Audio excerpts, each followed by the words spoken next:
Je voudrais simplement vous donner un exemple. Il m'est arrivé il y a 15 jours, j'ai été censuré 4 heures par Twitter. C'est-à-dire que pendant 4 heures, je ne pouvais pas utiliser mon compte, j'avais accès, mais parce que quand j'ai regardé les raisons, en fait, j'ai été pour incitation au meurtre ou à l'automutilation. Alors j'avais écrit un tweet qui était dans un fil de discussion par rapport à une personne qui disait ce qui me paraissait être des bêtises. Je lui avais mis « Vous vous mettez le doigt dans l'œil jusqu'au coude ».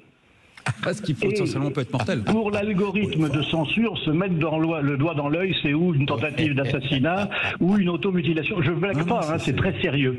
Alors moi, je crains, parce que quand au niveau européen, par exemple, on décidera sur quels axes, par exemple, on considère que les choses ne doivent pas trop, moi j'ai peur qu'au nom de la régulation contre les climato-sceptiques, on bloque tout ce qui concerne les critiques contre l'éolien ou le photovoltaïque, voire même les voitures électriques, et puis de proche en proche, on peut, voilà. Donc je voulais simplement signaler que quand il y aura des algorithmes, ça sera le bazar, et quand ça sera des humains, ils ne seront pas assez nombreux, vu le nombre de milliers, de millions et de milliards de tweets, quoi. Oui, je crois, enfin, Claude pose une vraie question, je voudrais que vous tous deux vous répondiez. Parce que, effectivement, chez nous, se mettre de doigt dans l'œil, pardon, c'est une expression qu'on emploie 25 fois, 250 000 fois dans des discussions, même comme ça.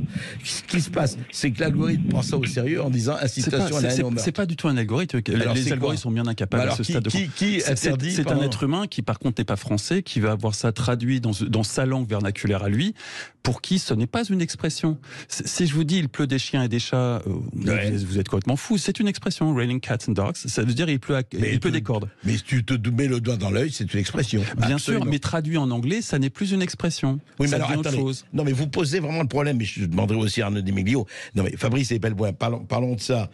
Mais c'est pour ça que les humains, pour moi, ça va être beaucoup plus dangereux que les algorithmes. Bien plus. Enfin, non. C'est très différent. Là, ce qui s'est passé très concrètement, c'est que lors d'une altercation, cet exemple qui est parfait.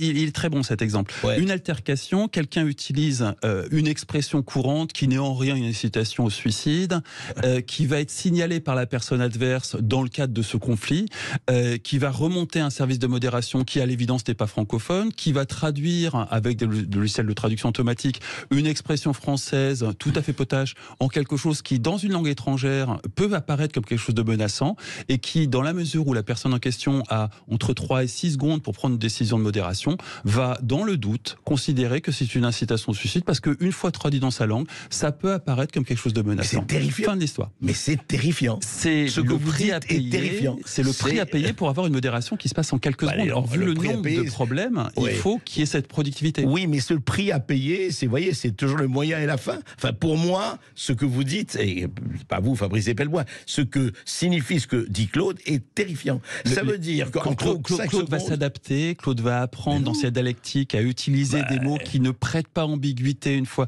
Mais c'est l'autocensure. Attendez, ça va être l'URSS. Non, pas du tout. Ça va être Voltaire sous la monarchie. Voltaire, vous avez tous appris au lycée qu'effectivement il y a un double niveau de lecture et qu'on peut voir Candide comme un aimable conte philosophique ou comme une critique virulente de la royauté. Quel progrès, cher ami, quel progrès. C'est sûr qu'en termes de liberté d'expression, on n'est pas sur la voie du progrès.